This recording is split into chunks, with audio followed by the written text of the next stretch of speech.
Um, Hello everyone, fellow classmates and teacher. Good afternoon. Now, I will be doing speech 4 practice, and my topic is the topic I chose, which was choose a conspiracy theory, was Big Pharma. Now, my topic is how Big Pharma or pharmaceutical companies in context operates for sinister purposes against public good and economic benefit. Now, some topics that I will be hitting on this conspiracy is how they can cause or worsen diseases, how they how remedies are suppressed or hidden, pretty much the same thing. I will be touching on some points on HIV, AIDS, cancer, and obviously COVID-19. And pretty much cures have been discovered, hidden from the public for economic benefit. So, the first point I want to get into is HIV and AIDS. So, from my research, the earliest known case of HIV and AIDS was in 1959 from an African man in the Congo who was blood tested, and was, from the earliest known discovery, the first man to have AIDS. Now, in America, AIDS became an issue in June of 1981. AIDS became a huge problem. Now, there's another conspiracy which I won't get into much detail with, but pretty much they say that AIDS was there's a genocide conspiracy theory on AIDS. Obviously, during this time of June in 1981, racism in America against African Americans was huge. It was still civil rights movements were coming up, so this pretty much a conspiracy states that AIDS was created to kill off African Americans. Now, the pharmaceutical companies have, in my opinion too, I believe this conspiracy, they have their benefits and they do stuff to benefit themselves. So I don't know about that conspiracy, the genocide of AIDS and conspiracy theory, but I could see how it could be something that don't count it off, I would say. Now, obviously, no cure has been found for AIDS, but there is treatment. Now, with treatment, there's money. Money comes into play. If there's a cure, there's no source of income. So that's one point right there, how they operate for money, obviously, for economic benefit. Now, cancer. Now, from doing my research, I saw that 1/4 of Americans, so almost a quarter of the whole population, believe that there is a cure for cancer. That's a lot of people, if you ask me. 1/4 of Americans believe there's a cure for cancer. Now, I want to get into another little point.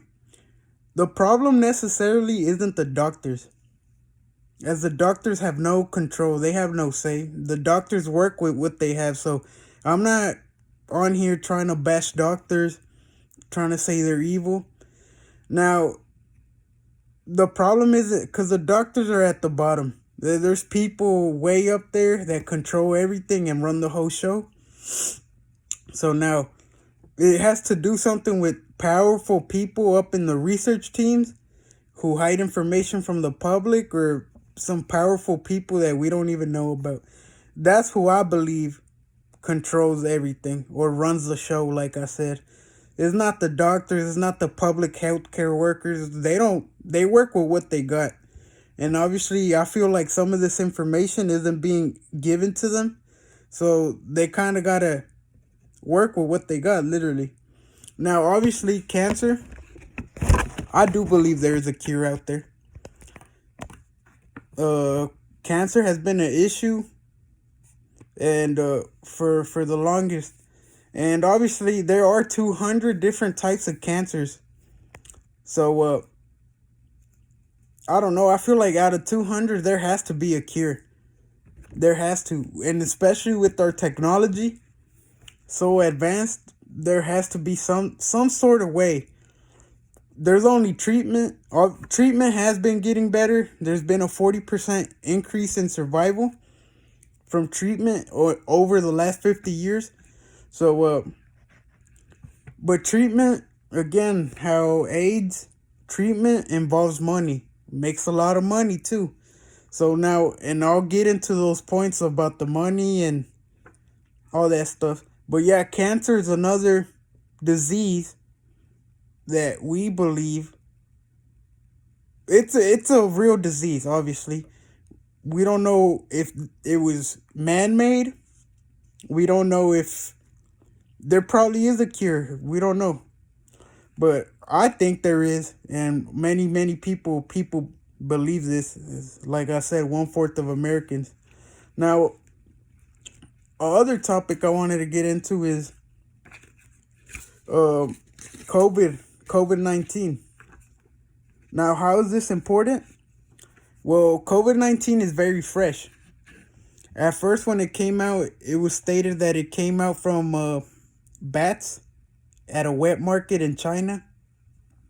Then they try to say that a Wuhan lab, that was the cause of experimenting on bats. Now, what I do believe is it was for sure created in a lab. Well, we know it was. It's not I believe. We know it was. It was created in a lab.